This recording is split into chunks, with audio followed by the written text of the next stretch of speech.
বন্ধুগণ,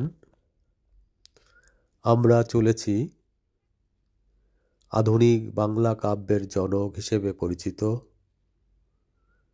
বাংলা সাহিত্যের নবজাগরণের উজ্জ্বলতম নক্ষত্র মাইকেল মধুসূদন দত্তের জন্মস্থান কপোতাক্ষ নদের পার ঘেঁষা এক ছোট্ট গ্রাম সাগরদাঁড়িতে।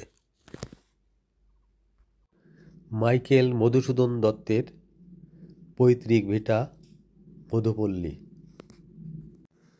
1824 সালের 25শে জানুয়ারি এই সাগরদাঁড়ির বুকে জন্মগ্রহণ করেন তিনি।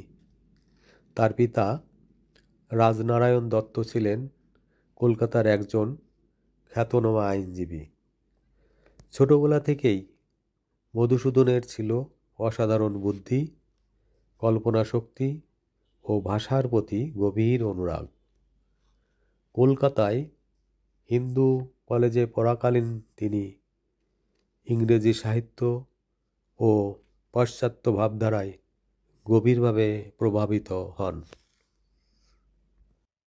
তরুণ মধুসূদন স্বপ্ন দেখেছিলেন ইংরেজদের মতো সাহিত্যিক হওয়ার। ইউরোপে শিক্ষালাভের পর তিনি ফিরে আসেন বাংলায় এবং শুরু করেন আধুনিক বাংলা কাব্যের নবযুগ। মেঘনাদ বধ কাব্য বাংলা সাহিত্যের মহাকাব্যের নূতন দিগন্ত খুলে দেয়। এছাড়াও বীরঙ্গনা কাব্য, চতুর্দশপদী কবিতা, হেক্টর বধ ইত্যাদি তার অনন্য সৃষ্টি। মাইকেল শুধু কবি নন, নাট্যকার হিসেবেও স্মরণীয়।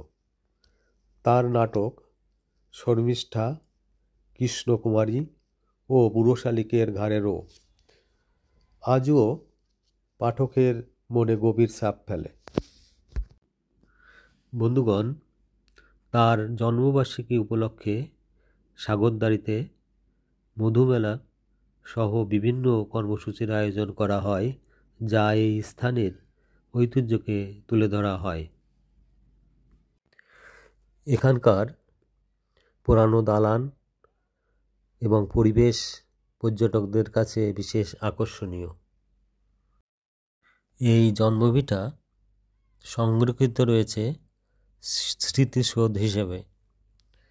আপনারা দেখতে পাচ্ছেন এটি একটি মন্দির, তার পূর্বপুরুষরা এখানে পূজা করতেন। আমরা আপনাদেরকে মাইকেল মধুসূদন দত্তের স্মৃতি ভবন নামে যে বাড়িটি আছে, এখানে রয়েছে তার ব্যবহৃত কিছু সামগ্রী, পাণ্ডুলিপি, ছবি এবং জীবনের নানা স্মৃতি। আপনারা দেখতে পাচ্ছেন তার ব্যবহৃত কিছু জিনিস এখানে রাখা আছে। তার জীবনের নানা স্মৃতি এখনো এখানে সংরক্ষিত আছে। এখানে দেশ বিদেশ থেকে প্রচুর পর্যটক আসেন।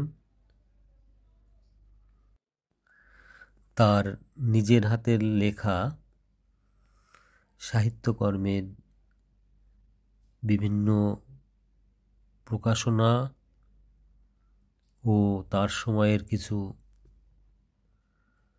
স্মৃতিচিহ্ন এখানে প্রদর্শিত আছে, আপনারা দেখতে পাচ্ছেন।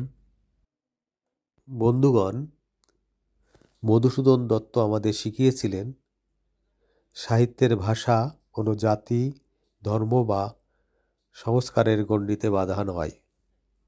তার জীবন এক বেদনাদায়ক অথচ অনুপ্রেরণাদায়ক অধ্যায়, যা আজও প্রতিটি সাহিত্যপ্রেমীর হৃদয়ে জাগিয়ে রাখে সৃজনশীলতার আগুন।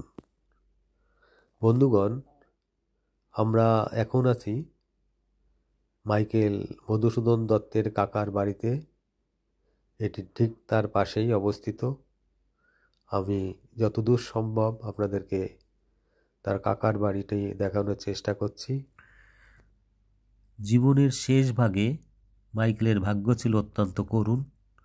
দারিদ্র, ঋণ ও অসুস্থতায় তাকে চেপে ধরে। অবশেষে 1873 সালে 29শে জুন কলকাতার তিনি পরলোক গমন করেন, মাত্র 49 বছর বয়সে। আপনারা যদি কখনো সাগরদাঁড়িতে আসতে চান, তবে আপনারা যশোর থেকে বাসে কেশবপুর এবং ওখান থেকে রিক্সা বা অটোরিকশায় এই সাগরদাঁড়িতে আসতে পারেন। সাগরদাঁড়ির এই নিভৃত গ্রাম আজও যেন মাইকেলের কণ্ঠে উচ্চারিত প্রতিটি কবিতার সুরে প্রতিধ্বনিত হয়। তার স্বপ্ন, তার বেদনা আর তার অমর কাব্য আজও বয়ে চলে বাংলার মাটির গন্ধে।